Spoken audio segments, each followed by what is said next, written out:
Welcome to the Conspiracy Dad podcast. Yeah.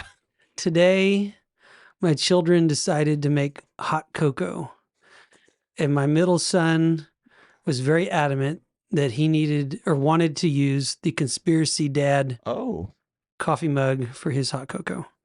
And I said, yes, you may. Sure. Absolutely. Do your kids, I know that your daughter has given us a shout out once. She's a contributor, yeah. Do your kids talk about the Conspiracy Dad podcast at all? They ask you questions about, Dad, well, what do you, I heard at school today this, what do you think it means? That sort of comes up. I have to remind, like, when Sarah's even more diligent about this than I am, but have to remind Ben especially, because he's the older one, like, hey, we don't need to tell everybody that Dad doesn't believe in the moon landing. That's like an in the house conversation. But Ben actually saw a UFO about a week ago. We were driving to dinner for my wife's birthday, and Ben said he saw a UFO out the car window, like in the back seat of the car. It's dark, but it wasn't late. I mean, it was 7 o'clock p.m. And I was totally dismissive, like a dad should be when his son's talking. And he says, yeah, look at that, it's a UFO. And I was like, uh-huh. And Sarah turned around and she goes, no, that's just a water tower. So I kind of just blew it off, like there's a water tower like a couple blocks inside of the neighborhood that we're driving by. And then I heard Sarah, I wasn't looking at her, but I heard a very genuine, well, where did it go? And I was like, what? And Ben goes, it just flew off. And she's like, no, seriously, where is it? And I was like, he really saw something. That's pretty cool. So I said, okay, after dinner, we'll come back by and see if we can spot this water tower. Like, because we kept driving, there's traffic and stuff. And there's no water tower in that neighborhood. So. That's interesting you'd say that, because I've heard another personal connection with a UFO sighting. They thought it was a water tower as well. And it's a really cool story because they own, I don't want to say, no one's going to hear. No one cares. They own like a sod company. So they have like a lot of land outside, and they were out on the land. And I've listened to the recording of it because they sent it to me, the dad and son that saw it. And they're near a river, and they were saying like, they could see it in the distance. And I think the dad said something like, there's no water tower out here. Yeah. And he was like, what is that? And they were driving closer. And as they got closer, they're like, that is not a water tower. And I can't remember. I think it went into the river. Oh. It didn't fly up in the air, it went into the river, it disappeared. But it was a cool video. I mean, the interesting thing about the video was you can see the video working in the cab, and there's talking, and they're like, and cool. The dad's like, hey, get this on the video. And the son holds it up. And as soon as he puts the camera up on whatever they were looking at, the screen goes black. And all you can hear is the audio, but you can't see anything. And then at some point something happens and they get freaked out, and the dad's like, we got to get out of here. And it goes back down, and then you can see in the cab again. The video's working again? Yeah, it looks like something blacked out the video, so you couldn't see the UFO. Ben Kokomo, like when we had him on, and since then he talks about the stuff he sees, and almost every time, aside from I think he sent us one legit video that had some duration to it, but he's like, it's crazy. We can be up there on our phones, no problem, for the whole flight. Then we see these lights that we don't know what they are, and we go to video them, and all of a sudden now our phones aren't working. Yeah. You know? And so I think that's really common. I think it's maybe they have some sort of technology, but I mean, obviously they have some sort of technology. Well, that's fascinating. So Ben is in the club. He saw a UFO. Not saying it's aliens, just saying he saw something that didn't seem normal. He's in the club with thousands and thousands of other people. He's lucky my wife saw it, or I would have not even. So you think she actually did see it too? Yeah. And then she was like, where did it go? I didn't see it. When you ask, like, are my kids into the Conspiracy Dad podcast? The answer is yes. If you were to ask if my wife is, like, I mean, she thinks it's fine that I do this, but she's like not one that's seeking out UFO stories or anything Yeah. like that. So for her to turn around and go, "What? Well, where did it go?" And I was like, "Whoa." I had a friend a week ago. I've had several friends do this. I guess if you do a thing like this podcast, you start to turn into the guy that they text Of when they course, see yeah. something weird. And a friend who maybe 6-9 months ago, the husband, who's a very serious guy, he's texting me 10 o'clock at night that he saw a UFO off their back porch. And then the wife, so we talked about it at dinner, and the wife's making fun of him. She's Mm-hmm. total like non-believer. Yeah. I don't want to call her a mouth breather because she's more interesting than that, but Mm-hmm. like kind of that, this is ridiculous. Get Yeah, out like of here. what we see is And exactly then what happens. Yeah. then at like 2:30, 3 o'clock in the afternoon, she's texting me, "Oh my God, Dante, I just saw a UFO." And then I call her right away. I say, "What'd you see?" And she saw two bright lights like following her car in the middle of the day, like really, really bright. And then they just shot away and disappeared really quick. I like She doesn't know what they were. stories like that when it's, I mean, like, I thought it was interesting that my son and my wife saw theirs at like a very normal time. Yeah. You know, like there's plenty of traffic out, you know. That's what this like Yeah, she said she was looking around like, is anybody else seeing what I'm seeing? Mhm. And she didn't think they were. Like she saw it, which that's an aspect of the phenomenon too. There's actually cases Right. where people some people see and some people don't see, even Mhm. within a family. Mhm. Like multiple people in a car and one person is seeing something, the other person's not. Yeah, I don't know what to make of it. Time dilation of some sort. Yeah. I don't know. Just saying words I heard in movies. And I don't know what it the other means. thing I heard today was swollen amygdala. Is that what? There was something on a podcast you sent to me. I was listening to, and Swollen amygdala. there's a piece of your brain that people that have had UFO Yeah, sightings. There's a that's chunk of their Chris brain. Nolan studies that. Okay. Yeah. And it's like there are people also in their family that have that same feature to their brain, where there's a chunk of their brain that's like a different size, proportionate. This came out at dinner the other night, and I asked them. So the person who saw the UFO, I said, "Do you know if your parents or grandparents have seen UFOs?" And they were just totally like, "What?" And I was like, "I said, yeah." Like Chris, in his research, he's found that there might be a genetic component to it, and that it might have something to do with your brain, your DNA. I don't know. Yeah. But it's very common for like, well, I know in my case, I'm not gonna say who it is, but yeah, like generational people have seen UFOs. I come from a long line of mouth breathers. Yeah, no UFOs. Nobody.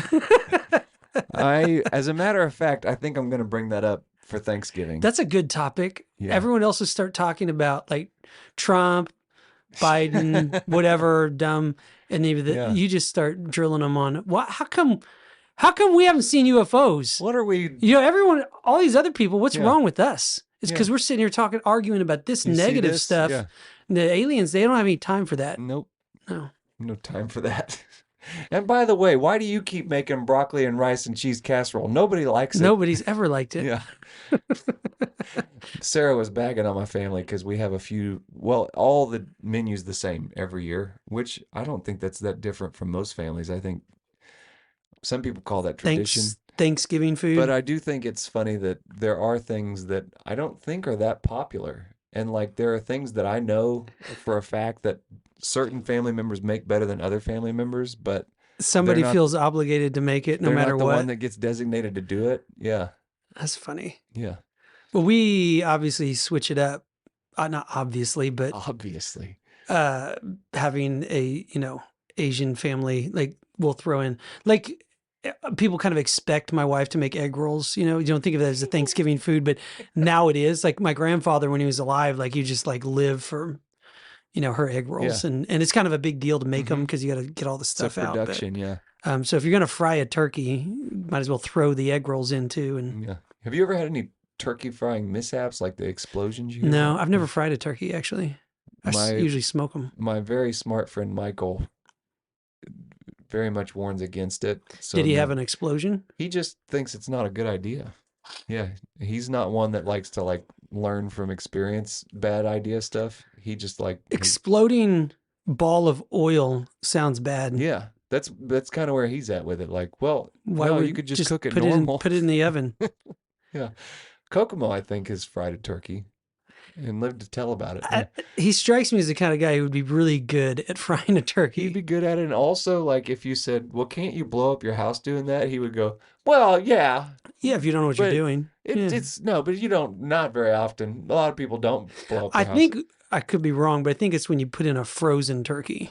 I think you're right. It's That's yeah, they can become a kind of bomb. like Breaking Bad where he I blows up remember the. in high school, somebody told me we were at like a bonfire somewhere. Mhm. You remember sandstones? Somebody told me like if you throw those in a fire and it's hot enough, they'll explode. Is it because there's so much air in there? I don't know, Like, but I did it and I didn't tell anyone, and it exploded, so and nice work. everyone freaked out, and it kind of might have hurt somebody. Thankfully, it didn't. But you take a sandstone. This is a dad hack. If you want to freak out the family on a camp out, you find a good sandstone about the size of your fist, and you throw it in the middle of those hot coals. You give it a couple minutes, it'll blow up. It's got to be like air pockets inside of it expanding, and sandstone's Sand probably not yeah. explosive. Didn't you know that? That's what they. No, I'm just kidding. Oh, but I mean, if it's sandstone, that means it's not as densely put together, so it's Maybe gonna bust up quicker. I think. It's a. it worked once, and I don't people think were not happy with me. you said somebody could have got hurt, and I immediately thought, well, I don't think you're to blame. I think whoever mentioned that in front of a 17-year-old boy is It's to blame, true. even if the other person that mentioned it was a 17-year-old boy. The blame is passed. Yeah, he's the one that brought it up. He was the instigator. Okay, so I had a real dad hack. Great. That was just improv dad hack. So this dad hack is we can all agree, and I'm sorry if it hurts feelings, but if you are the parent or the dad that literally every time you get into the car to go somewhere, your kids are handed an iPad or a movie is turned on in the back seat, you are not doing humanity any favors. Sorry, just saying.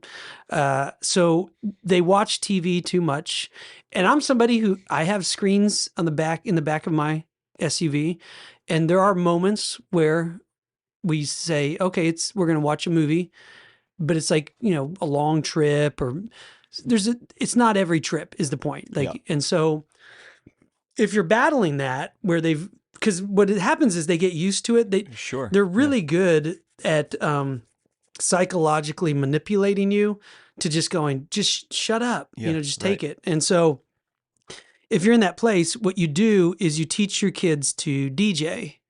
And so yeah. I set up playlists on my phone, and all you have to do is let one do it, and then they fight for it every time they get in the car. Yeah. So every time you get in the car, the dad, can I DJ? Dad, can I DJ? And it's great because they feel like they're gaming or watching, like they're interacting with the screen, but they're just listening to music. Mm-hmm. You pick music that you like or that music that, but it's been really, it's probably one of the best things. Like they immediately start to have favorite songs, really listen to the songs when they're on the radio because they feel invested in it. And they're not mindlessly, vegging out to some sort of stupid entertainment. Yeah. Yeah. So let your kids DJ. That's what I would say. Dad hack for the day. That's a good use of technology. Like when I was growing up, if you rode shotgun in your parents' car, you could control the radio. But whoever's sitting in the back seat, and if you had a van or a station wagon, yeah. no, not a chance, right? But here we are, Pass it around. present day. Now you actually, anybody in any seat can control what's playing. So that's good. Do you have a dad hack for the audience? No, I don't know if this shakes the format up too much, but I'm seeking a dad hack. If you've got a son that's stubborn as hell, what do you do with that? Headstrong, just does not want to listen. Well, here's the jujitsu move he's pulling mentally is he's refusing to do X, Y, or Z. Hey, brush your teeth and go to bed. I refuse to do that. That's the short version of the conversation. And then it's like, no, I'm going to start doling out consequences. Well, pretty quickly he just goes, I'll say, okay, fine. Well, we'll just do that for 2 weeks then instead of one. Then he goes, fine, do it for 3 weeks. I'll never get to have my tablet back again. So why would I brush my teeth now? I just won't brush my teeth and I won't have a tablet. Pretty headstrong. Yeah. And I'm like, yeah, I'd like to choke the life out of you now, but That Do you doesn't seem like a know very. my dad hack is revisiting an old dad hack. Oh, okay. So if you recall, what motivates a 9-year-old boy more than anything in the world is high fructose corn syrup. Oh, sure. Yeah, like the So scooter snacks. so you get a slider snack, you get him Slider snack. a Yeah. gummy. So if it was me, I would say, okay, you don't want to brush your teeth. If you brush your teeth tomorrow, I'll buy you a bag of gummy bears.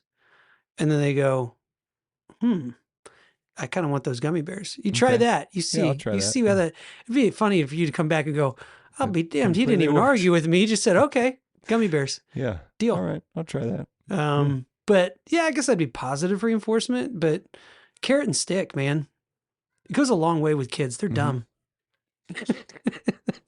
It's funny. Adults are just as They're dumb. just as dumb. but the carrot and stick is tried and true. Yeah, it works. In the advertising industry, you just give them a little reward. They're gonna fall in you line. think about when we talk about like how vapid it can be to walk around a casino. That's a good example. Carrot and stick people all the just way, love, baby. like, Billions of dollars in carrot and flashing stick. lights and just ding ding ding, you won, you won, you won. That's funny. All right, well, I hope that helps, and let's get into it. Today we are actually talking about, this was a new one for me. A friend of mine, he is a Christian artist from Nashville, PJ. I know he listens sometimes. So right PJ on. Anderson, I remember PJ. fantastic guy. Oh yeah, that's right. You went out to Nashville and we did that record together. How could I forget that? We did a whole record together and drove to Nashville. And I'm like just now remembering. Well, yeah, you know PJ, that guy we did a record with. But if it makes you feel any better, I couldn't remember how I remembered him. So, I mean, I didn't make that same connection. That's funny. Well, anyway, he was in town and he listened to the podcast some. And so we were talking about conspiracies. And he brought this one up because he had some session players filling in at some different gigs. And he was like, yeah, we were at the hotel one night. And this guitar player who's not Catholic, he was like really kind of carefully approaching me about like, hey, I've heard this conspiracy theory about the Catholic Church. Is like, is this true? And it was asking him about what is known as the Chronovisor, which is what we're talking about today, the Chronovisor. And my buddy was totally like, because he has a side company that he gives tours to Rome. He's done it for years. So he's a great guy. PJ does this? Yeah, PJ does. So if you want to go to Rome and you want to see like the Vatican and all that, PJ's your guy. Like hit him up. He leads like a tour guide through Rome, I think a couple times a year. And so he knows a lot Catholic. He knows the Vatican pretty well. And so the conspiracy was, there's this thing like what's in the Vatican archives. And so if you don't know, the Vatican has kind of like it's kind of like Indiana Jones, you know, the member of Raiders of the Lost Ark. When they get to the end, it's like miles and miles of warehouses underground. I think the Vatican kind of has something like that. It's like a lot of archives of everything for 2,000 years, lots of history, and it's not open to the public. So obviously, it breeds a lot of speculation about what are they hiding down there? Probably Jesus. I don't know. I mean, who knows? I just know the Baptists don't have anything in their basement. So whose team are you going to be on? At least we got pretty interesting stuff. Basement. Yeah. There's something down there. And so this was the story that the guitar player was asking PJ. I was just thinking like, Baptists, if they're successful Baptists, just have the fact that they are a Baptist church hidden in their basement. Yeah. So the Chronovisor story, let's walk through that. But basically the gist of it is there was a priest who was also a scientist working for the Vatican back, 50s, maybe 40s, 50s. Yeah. The thing about this story is I want to just call out the fact that this story kind of starts in the 50s. And the reason I just think that that's interesting is every time I was listening to things about it today, I kept picturing a priest in like the 1800s for some reason, but this is Yeah, not. no. It's This more is more pretty recent. recent. It's not very long So ago. yeah, it's involving a priest named let me see if I can pronounce this correctly. It is Pellegrino Ernetti. That's how I would have Pretty done it. Good So job. Ernetti in the Okie Yeah, vernacular. yeah. Well, Ernetti. you're going to be hearing us calling him Ernetti for the rest of time. Ernetti was a priest, a scientist.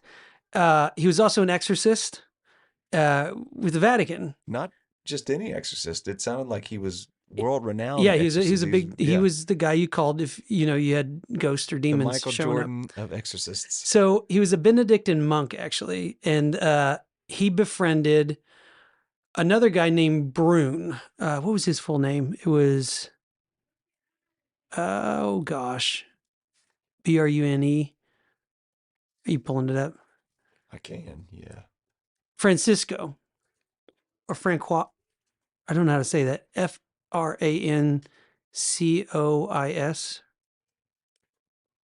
That's it. Francis Brune. I don't know. Anyway, they were friends, and in the 60s, I believe they were taking a trip, maybe like in Italy, somewhere in Rome. They were like talking, and Brune was talking about different interpretations of scripture and like, oh, what that might mean or whatever. And Ernetti, I guess, came out and said, well, we don't need to leave things up to interpretation. We know exactly, we can see exactly what happened. Mhm. And Brune is like, what do you mean? What are you talking about? Yeah. And Ernetti begins to tell Brune that actually over the past couple of decades, he has been working with 12, I think, different scientists developing this device that they had developed, they had now developed called the Chronovisor. And that the Chronovisor was developed by Fermi. Enrico Fermi was a famous physicist at the time, and former Nazi, our favorite former Nazi scientist, Werner von Braun. Yeah. And those are the only two that we know of. And supposedly there were other scientists involved, and they developed this device. What this device did was it was like a way to view history. They called it a time machine, but it wasn't really, you're not traveling through time. Right. You can tune it to be able to view time, I guess, at any point in the past. You can, like a TV screen, you can just tune it in and watch what's happening. Yeah. And allegedly that's what Ernetti said, is that the Vatican had developed this. They knew about it. They used it to view past events, and that they had gone back and witnessed the crucifixion of Christ and his resurrection. And they knew for a fact that it had happened. That's the gist of the story, I guess. There was even an account of there, like, apparently you can find, or at least there's a book published with the picture of the image of the crucifixion that they found. And we can get into that, because the point, I guess, of the podcast would be, it wasn't just some little side story. It kind of started to become a big deal. Mm-hmm. And a lot of people, there were Italian publications that wrote about it and talked about it. And then he started to publish what he claimed were images that they had captured from the Chronovisor of Jesus and of other events from history. He didn't just say they went back and saw Jesus. They saw like the Roman Empire, Sodom and Gomorrah. I mean, they were using it to kind of, I don't know if you want to see Sodom and Gomorrah. It's like, why that one? Yeah. Really? But it picked up a lot of steam, and a lot of people were, questioning, is this a real thing? And eventually, the funny thing about it is that eventually the Vatican had to like respond to a lot of the questions about it. Mm-hmm. And they issued an official statement about it in the early 80s. And in that statement, they're saying basically, this doesn't exist. But then they really explicitly go out of the way to say, but if a device did exist that did what you're saying it does, anyone who used it would be immediately excommunicated from the church because of the implications of what it would have on power and politics and world, everything. It's a little too like, okay, guys, well, why put that part in there Right. if it's just a silly story of a Yeah, thing we that, don't need like yeah. we don't need like a specific statute of what the consequences would be if you did make such a piece of equipment. If yeah, like you said, you could just blow it off. It's sort of like thou doth protest too much. No, it's exactly it. Yeah. So, excuse me, allergies still kind of fighting. I had COVID like a week and a half ago. Yeah. Much better Give me a now. kiss. Yeah. I don't know if I missed anything in there. I mean, that's the gist of the story, except that then I think a lot of the stuff that this Ernetti claimed has been disproven or debunked. Part of, I mean, The images, at least, like the images, yeah. people have looked at it and said, well, it's actually a picture of the statue of Jesus and several other things that he put forward. I think clearly he didn't. They were just fabricated. It's weird. I mean, I'm pretty intrigued about how highly regarded he was as an exorcist. And at some point in the 70s, he was like asked to write some kind of a manual, like For by the, exorcism? yeah, like the Vatican said, you're so highly regarded as an exorcist that we want you to write the book on how to do it. Because he had performed thousands of them, from what I understand, which sounds like a lot. I mean, you have some priest friends that have performed exorcisms. Do you have any idea of like the numbers they put I up? have one. Okay. Most priests don't do that. 1,000 seems like a lot. That's a lot. That's Yeah. a lot of exorcisms.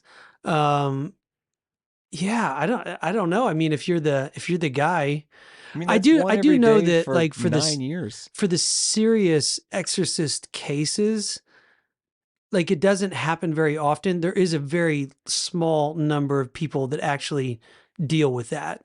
So it would make sense that out of hundreds of millions of people, Okay. you're not you know the average priest or the average bishop, Mm-hmm. they're not going to get involved with something like that. They probably call a guy and say, hey, call the Yeah, but Vatican. just the logistics of traveling from one small town to another to deal with It's a lot. I bet they just send it's hard the to fit victims to thousands in. Rome. I'm just thinking about like, well, but I mean, somebody that's possessed, Yeah, they're not going to they're not fly going to be well. very compliant. They're going to say bomb on the airplane. TSA might have something to say about that. Just thinking about at my work, we have an embroidery machine, and there are like, I don't know, 10 techs in the whole country. So if you have a problem with your machine, you have to call the company and they send a tech. But the wait for that is weeks. Mm. So, I mean, same thing I would think goes for an exorcism. You don't just like, it's not AAA. Tow truck doesn't come right away. Maybe he was just really good at it. Technically, I know in every diocese, the bishop of those dioceses is the exorcist for that diocese.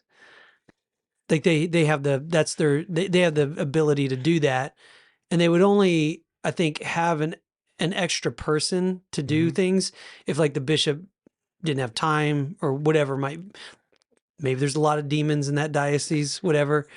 Bring in backup help. When you said it's like that's the bishop's job, I just was thinking like, well, I've been in workplaces where like maybe somebody's pretty good at accounting, so they get put in HR because that happens to share roles with payroll, like it's a small place. And I'm like, sometimes you're not qualified for all the jobs. Like you're a specialist in one area, and then like, oh yeah, they make me run payroll also. And so, like, if you're a bishop, maybe you're really good with theology and you remember history real well. And they're like, we need you to do sorry, man, that lands in your lap. It does. I've thought of that. Like, I think that the church, that might be one of the blind spots is like, yeah, this kind of blanket, designation for tasks obviously is not a good You don't want to long-term exercise strategy. people. That's your problem. You shouldn't have taken the job of bishop. On the long list of things, I mean, I think that's one of the things that a lot of pastors in lots of churches deal with is, the kind of person who's drawn to religious work they're not necessarily a CEO. And then Right. they're kind of Yeah. put into a position where you're supposed to act like a CEO. Sure. And Yeah. they're, a lot of guys that they don't like confrontation. They're Mm-hmm. very, just kind, caring people. And then you think, yeah, you got to go in and you got to fire somebody. It's like, they're not going to fire anybody. It's not in their DNA to fire anybody. And that is, yeah, yeah, tough call. I The don't know. church that I play at on Sunday mornings is full of a lot of great people. I really enjoy playing there. And um, our green room, it is like the office for a lot of the staff. So we sit on a, like couch kind of For the lounge area, Catholics listening now, this will be like, what like is the he talking what? about? And A a lot of Protestant churches are modeled like concert venues, and they have green rooms. That's maybe what you would describe in the Catholic world as like a narthex, or like a Okay, yeah. place that's not the sanctuary. Just so you know, the Protestants, they'd like to approach it in a very Hollywood kind of way. So anyway, sorry to interrupt you. The Catholics are still No, there's literally be like green room, I'm glad that you, like yeah, Aerosmith green room. Like, yeah, yeah, kind they of, got a yeah. green room. So our green room is also the staff office, but I don't imagine you have this in Catholic churches. I mean, maybe you do, but this is something you would see in like more like uh, contemporary workplaces. That on the each staff member's desk has a little like a nameplate, right? I mean, that's common, but under the name on the nameplate is their like personality profile. And where I'm going with this is like to your point, if you look at all of the profiles, it's like a four-letter code. And so like whatever your strongest component is the first letter. And so like Why would you do that though? I think the idea is like in a workplace, if I come up to you and I see that you like are a sensitive, like an emotional person, then I'm gonna approach whatever. Wait. We got to backtrack. So it's Yeah. their name So it's their and name. then like four adjectives that Yeah, describe them. and I forget the mechanism that they use, but this is like a common personality test you take. And so, This is common in a lot of churches. no, it's not just churches. This is like common in like a lot of workplaces, or at least Man, I've this. ran my own company so long. I don't know what corporate America is doing. That's very So strange. kind of like top five personality Okay. types. It's that sort of thing, or like Enneagram. It's that sort of thing. This particular one I don't know the name of, but at the church that I So it play, would come up to you and it would say, Dave, yeah. assertive, kind. Well, mine wouldn't say that. Well, okay, well, Right. But give me an yeah, example. you got the right So that I'm idea. Yeah. walking up and I'm kind of judging you before I even talk to Yeah. you. So if I see that, like, yeah, let's say I see on yours assertive, and I know that I've got a way that I want to suggest that we, run this operation a little different, I might take a different tact with you than I would with the guy sitting next to you that's like a big feeler and an empath. Because I would go to the assertive person, I would say, hey, would you be open to, Do you think that actually works? I don't know. I think it, I feel like if you had a psychopath working in your company, it would just make it really easy for them to oh, navigate and for manipulate sure. Yeah. everybody into like screwing everyone over. Yeah. You know, Yeah, I think you're right. So you don't need they don't even have to be a psychopath. They just have to be kind of a smart. little bit more of a type A person, because you're right. In that office, somebody made the joke that like almost 9 out of 10 of the people in the office are all like feeler, emotional type people. So like conflict averse, that At sort this of thing. Yeah. church green room. Yeah. And so, right, if you're more of a type A assertive person, you look around, you're like, oh, I can run this room easy. Look, it's on their desk. Yeah. I was listening to it was a guy talking about psychopaths.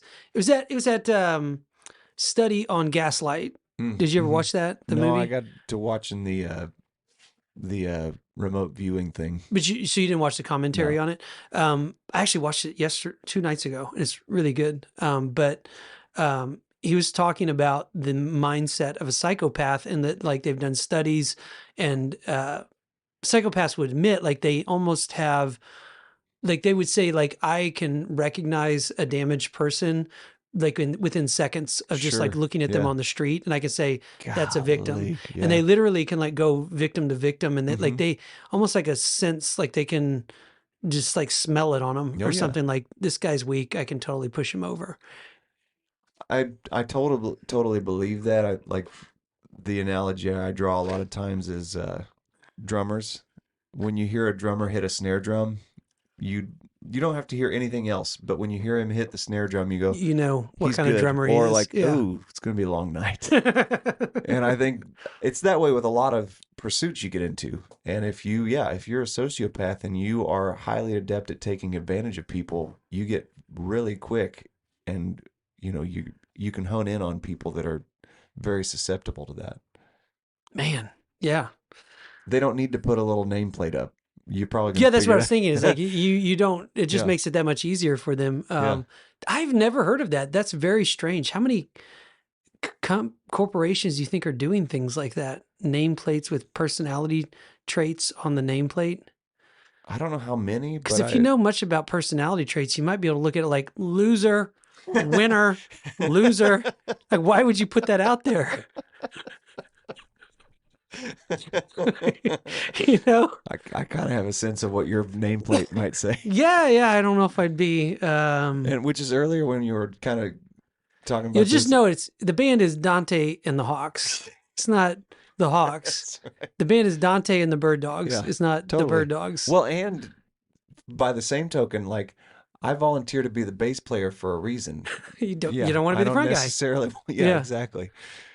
That's funny. Well, we sidetracked from Chronovisor quite a bit there. I think it was all good stuff. It is. Well, if you would like to look it up, Wikipedia does not have much, but I did find a really fun Art Bell episode on Spotify. On the Chronovisor. Yes. Okay. And so he has an interview with a guy who wrote a book about it, and I'll put that in the show notes so that if you really do have some interest in looking into it, you can find it. And one of the things that is to note, I mean, obviously the Vatican saying, yeah, if you ever did use this, you'd be in big, big trouble. That's kind of a tell. But then Brune, the friend, he to this day, actually, no, he died in 2019, but he always believed. He was a believer to the end. He's like, now he was telling the truth. They had this. But Ernetti passed away in the 90s, and his family said that on his deathbed, he confessed that he made the whole thing up to, I don't know, trick people into believing into Jesus. I don't know, but it's one of those like, well, I don't know. They might have just said that. Who knows? On his deathbed. What does that really mean? What would you want to see? Did anything come to mind when you were listening to this? I could go anywhere in history and see something. God, yeah, I'd go see Jesus. I mean, you could not see that. What else would I go see? If I could go anywhere, I go anywhere and in any time, I would go verify that damn moon landing. Oh, you know what I mean? I'd go sit on the moon in 1969 and just wait for them to show up. And then when they didn't, I'd record it and send it back to NASA and say, bullshit. Yeah. Or you could, if you didn't want to make the trouble to go all the way to the moon, you could just go to the studio that you believe they filmed. That's true. You could just, catch them in the act. I guess, yeah, I would use, this is what I would do. I would start to strategically go back to all of the good conspiracy points in history. Yeah, that's pretty good. And get to the bottom of things. Yeah. I would go to Kennedy. I'd find out. I'd find watch. a good I'd place to watch from see Dallas, two bullets going both ways and go, all right, I know what happened. It seems strange. Like, I don't know how you would navigate that with a machine. Like, how are you navigating space and time? Right. That was something that came up. Because it's like convenient that the image of Jesus was the same image like that we've seen in all of the films about Jesus. But that's not what it would. What about the kid's perspective on the side of the road, or the guy standing just behind Jesus? What that would look like? How do you choose the perspective you're taking, and then how does that show up? Like, is that affecting time in any way? They don't know that you're watching them? Yeah, my understanding from looking into this is that the nice thing about this invention is that you're not affecting the course of history. There's no butterfly effect. Oh, well, that's nice. Yeah, isn't that nice? Yeah. All right. Well, hey, if you want a good conspiracy, check out the Chronovisor, YouTube that, Google that. There's lots on it out there. It's a fun one. When I first heard about it, I thought it was really fun and wanted to share that with you guys. Personally, I think it's a crock of shit. I don't know how Didn't you pass feel. the test. Didn't pass the smell test at all. But it's also a fun, and I do think that there are definitely there's probably a lot of wild shit in the Vatican archives that I definitely would This love to just doesn't see. happen to be one This of is the just things. not one of Yeah. them. I think this is a distraction from Yeah. what's really down there, Yeah. which we all know is way more interesting. So anyway, thank you for listening, and we'll see you guys next time.